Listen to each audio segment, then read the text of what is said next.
Hello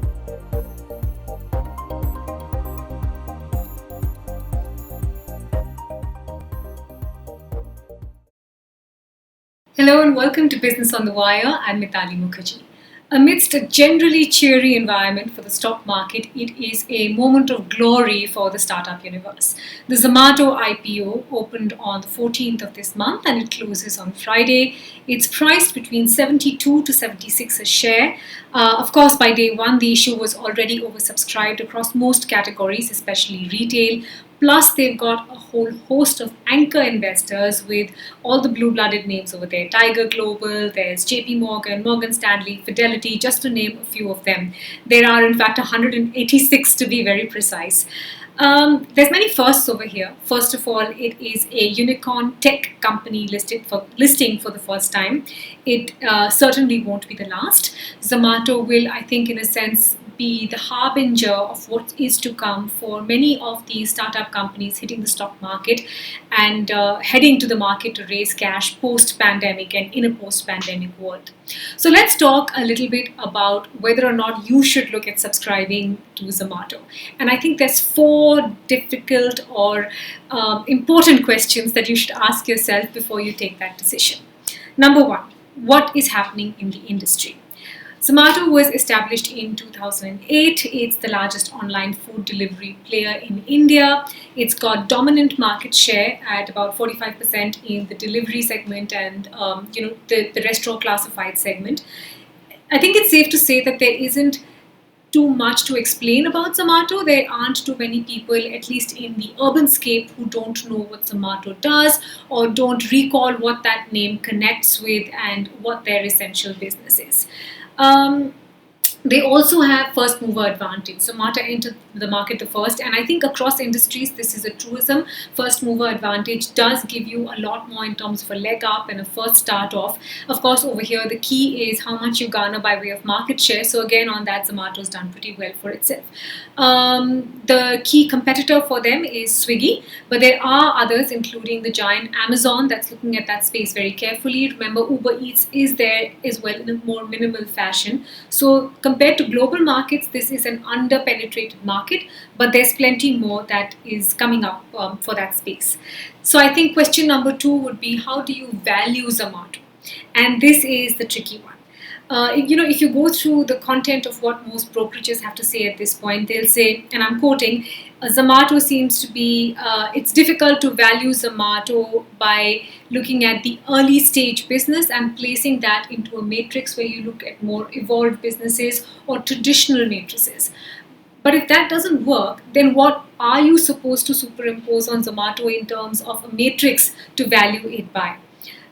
Let's go with the price first. At 72 to 76 per share, Zomato is looking to raise over 9,000 crores from the market.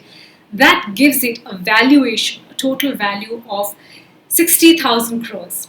So let's pause here for a second and do some comparatives on what this 60,000 crores means. Basically, you're talking about 1.6 Jubilant Foods.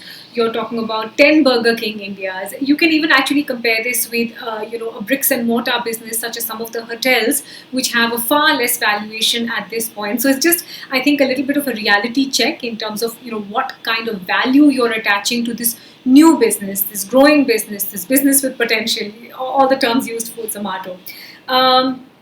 I think even if you were to compare it with its global peers, because we don't really have a lot of local peers to talk about, on a market cap to sales, which is a traditional measure to look at, some of these businesses, Zomato is pretty expensive. So you look at, names like Just Eat Takeaway or Grubhub, the valuation over there is far less. It's in single digits, whereas Zomato is valued at about 32 times or more than that in terms of a market cap to sales.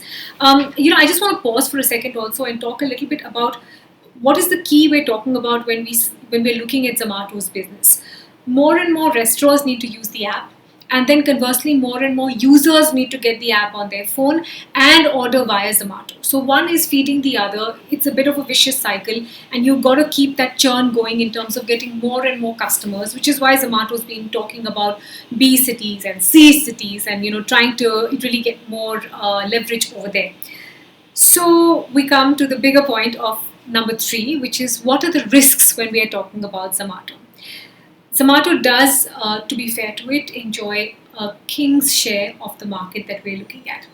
But the problem is that you're looking at scaling, and scale requires a lot of money. So if you just step back a little bit in terms of what the trajectory or the history for Zomato has been, they need to simultaneously scale up. That means get more and more people to use the app while also pumping in more cash. It's almost like running on two treadmills simultaneously, and you need to keep increasing the speed on both. This is not an easy outcome. How have they done it so far? Zomato's actually been incredibly well funded by venture capitalists, so they have had that safety net. The money was being pumped in, but there was more money available. You could constantly keep dipping in and out. This is a risk going forward because this is not something that's going to end soon. In fact, if you look at the prospectus of the company, that's one of their stated objectives. They are going to use this money for further customer acquisition. Cash burn is, a simple word to use, and that's exactly what's happening in the case of Zomato. The other problem over here is the business model. A lot of what's happening on Zomato right now is built on the discount criterion. So there are several handy and handsome discounts that are given out, which makes it incredibly attractive for a user like you or me to go onto the app and order. This is something restaurants have been fighting for a while. What happens then, you may ask, when this discounted model is removed? Is it still a preferred model of choice to go onto Zomato and order food?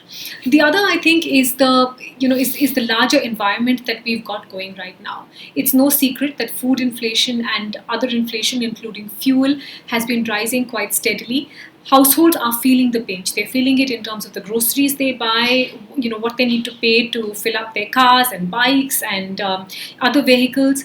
They're feeling it in terms of the edible oil they buy. Will it be such a rosy scenario in terms of ordering in food? Because ultimately, this is not a staple.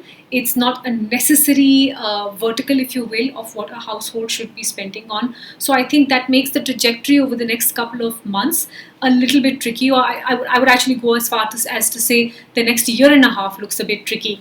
The first wave of COVID was tough for Zomato. Business did fall. They say that the second wave has not been that bad, but this, of course, is on a comparative basis in terms of the hit that they faced. That's a little bit about the risks. The final and key question: should you be subscribing to Zomato? So look, in my opinion, perhaps for a flip, but not for a keep. I'm going back to one of the brokerage reports again. Motilal Oswal, for example, says investors with high risk appetite can subscribe for listing gains given this unique and first of its kind listing in the food delivery business. Others have flagged the longer term risks, especially the fact that it's not hitting, a sharp profit trajectory yet. The Zomato IPO has a lot of sex appeal. It's a great story. It's from the startup universe. They have had tons of money backing this story, so they do have a lot of goodwill when they are hitting the market. The big question over here is, how soon does this become profitable?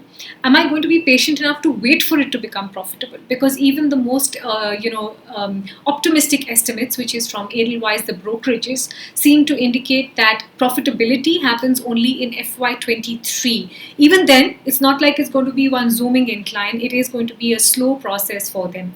That's, I think, a big risk. The other big risk is how retail investors generally approach the IPO market. I think there is a sense that you want to be part of this really buzzing space. You want to capitalize on the moment. But as history has shown us, it doesn't quite work out that way. First of all, when there is huge oversubscription, there's not a lot you can get by way of allotment. It's not so easy to play that flip on listing day. There are a lot of blue chip investors involved in this issue. So it's likely on listing day they are looking to profit on their investments. They are looking to capitalize on that moment and sell out. So there could be some selling pressure. And I think some of these really larger than life IPOs sometimes become a bit of an Achilles heel. I don't want to liken what's happening over here with all those years back and what happened with Reliance Power, because it's chalk and cheese really in terms of the businesses we're talking about. But my limited point is more about the environment that one functions in with regards to IPOs. So if you have the risk appetite for it and you want to take a chance, go for it.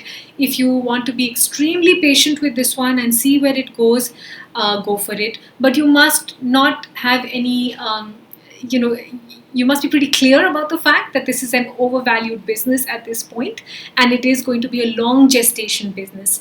So you can't be worried or cribbing about this 6 months down the line, saying, "Hey, I got into Zomato and it's not moving anywhere, and what's happening?" So short point, if you're feeling adventurous, go for it. Otherwise, I think there's plenty more really interesting options from this particular space still in the market. In fact, if you look at it, all the listed restaurant businesses are valued at less all put together as compared to Zomato. So if you're up for a flip, go for it. But remember, when you order a sandwich, you don't get delivered sushi. So that's my 2 bits on Zomato. Otherwise, of course, enjoy all the news and attention that this IPO and the startup universe is getting as well. Thank you for watching.